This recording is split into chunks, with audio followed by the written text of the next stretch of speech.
എനിക്കൊന്ന് കല്യാണം കഴിഞ്ഞാൽ ഞങ്ങളെ പോലൊക്കെ എല്ലാവരും പല ഘട്ടങ്ങൾ ഫേസ് ചെയ്തിട്ടുള്ള കാര്യം, വിശേഷം ആയില്ലേ. അപ്പം ചിന്നുവിനെ സംബന്ധിച്ചിടത്തോളം ആനന്ദ് എനിക്ക് എപ്പോഴും തോന്നിയിട്ടുള്ള ചിന്നു അഭിനയിക്കുന്ന സിനിമകൾ, ചിന്നുവിൻ്റെ അല്ലാതെ സ്വന്തമായിട്ടുള്ള താല്പര്യങ്ങളൊക്കെ ഒരു പൊളിറ്റിക്കൽ കറക്റ്റ്നെസ്സിനെ ബേസ് ചെയ്ത് തന്നെയാണ്. അപ്പം അതും ഇതുമായിട്ട് എങ്ങനെ നമുക്ക് കണക്ട് ചെയ്യാൻ ചിന്നു?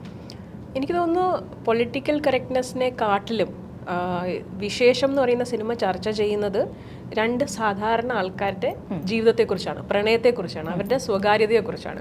അപ്പോൾ അത് ഈ പറയുന്ന അത് നമുക്ക് എങ്ങനെ വേണോ വ്യാഖ്യാനിക്കാം. ഇപ്പോൾ 10ാം ക്ലാസ് കഴിഞ്ഞ് വെക്കുന്ന ആളുടെ അടുത്ത് അടുത്ത എന്ത്, എല്ലാം ഡിഗ്രി കഴിഞ്ഞ ആളുടെ അടുത്ത് ജോലി എന്ത്, ജോലി ചെയ്തുകൊണ്ടിരിക്കുന്ന ആളുടെ അടുത്ത് പ്രൊമോഷൻ എവിടെ, കല്യാണം കഴിഞ്ഞ കല്യാണം ഇല്ലേ, കല്യാണം കഴിഞ്ഞ ആളുടെ അടുത്ത് കൊച്ചില്ലേ, അങ്ങനെ അങ്ങനെ അങ്ങനെ അങ്ങനെ പോകുന്ന ചോദ്യങ്ങൾ. അപ്പം അത് പക്ഷേ ഒരാളുടെ ഭയങ്കര സ്വകാര്യമായ ഒരു സ്പേസിലേക്ക് കയറി ചെന്ന് ചോദിക്കുന്ന ചോദ്യമാണ്.